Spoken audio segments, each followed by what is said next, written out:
Tripoli than there were at Benghazi, both in physical security around the facility and in actual staffing of people that are the gun toters, as you mentioned before, the door kickers and such, people that would actually be there to be able to provide that security. The minimum level was not provided. In fact, my understanding, Mr. Hicks, is that it reached such a point of vulnerability that you actually approached some of the diplomatic security and asked for the diplomats to be trained in how to handle a gun, because there was such a fear of the people on the ground because you were so exposed. Is that true? That's true. We have got to learn the lessons of the past. This happened in 1998. We allowed it to happen again.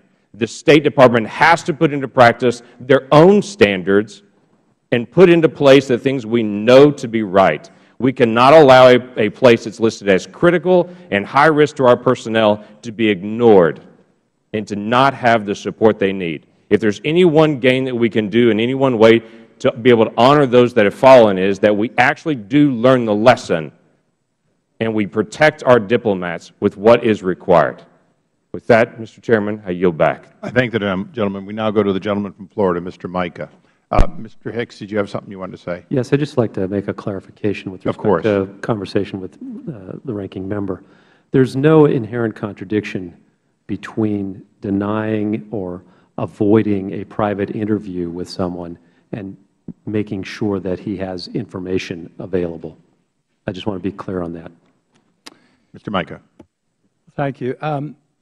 Nordstrom, I don't think I've ever read so much testimony, but what you provided last night I thought was particularly informative. And talking about on page 7, you talk about the rating level assigned for threat categories for our various posts. And there are 4 of them: critical, high, medium, and low. And we have 264 posts that where we had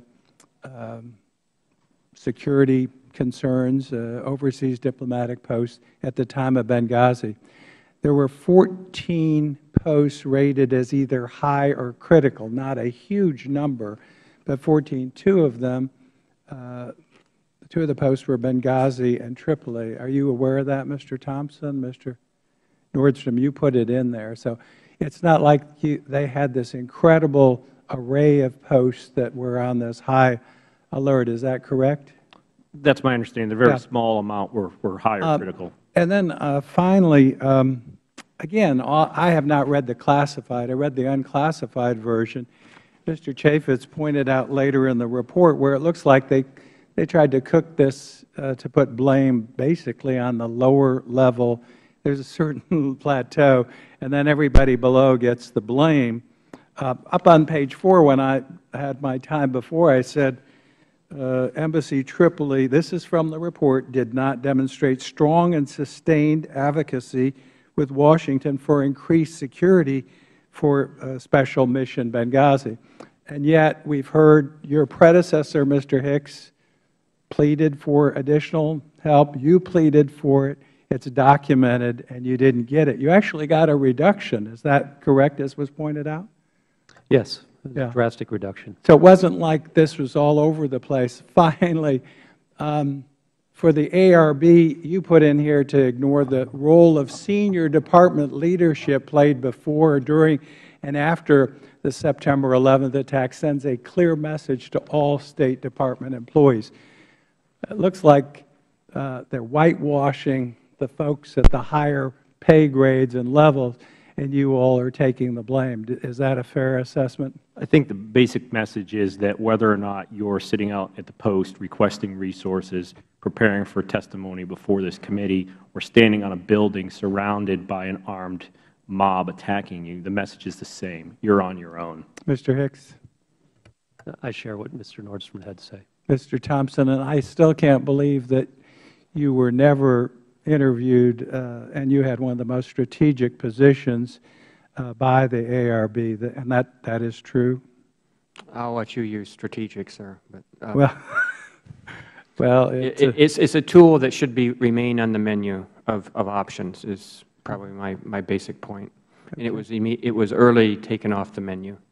It's a very sad commentary. Yield back. Thank you, Mr. Would gentleman yield? Yeah, well, I've got time. Thank you. I think what we've heard here today clearly is that in the future, RSOs, Deputy Chief of Missions, need to put everything in a cable.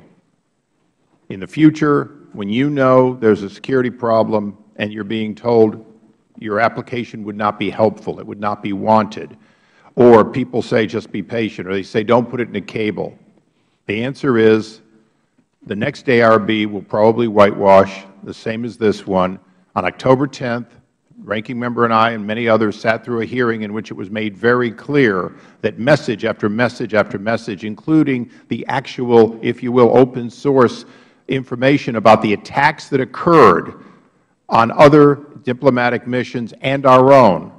If that's not saying loudly, they blew a hole in our wall, when are you going to give us the security we need, then I'm afraid the deafness at least Undersecretary Kennedy's level is not in any way curable by technology known to amplify sound. So with that, this hearing is closed, but this investigation is not over.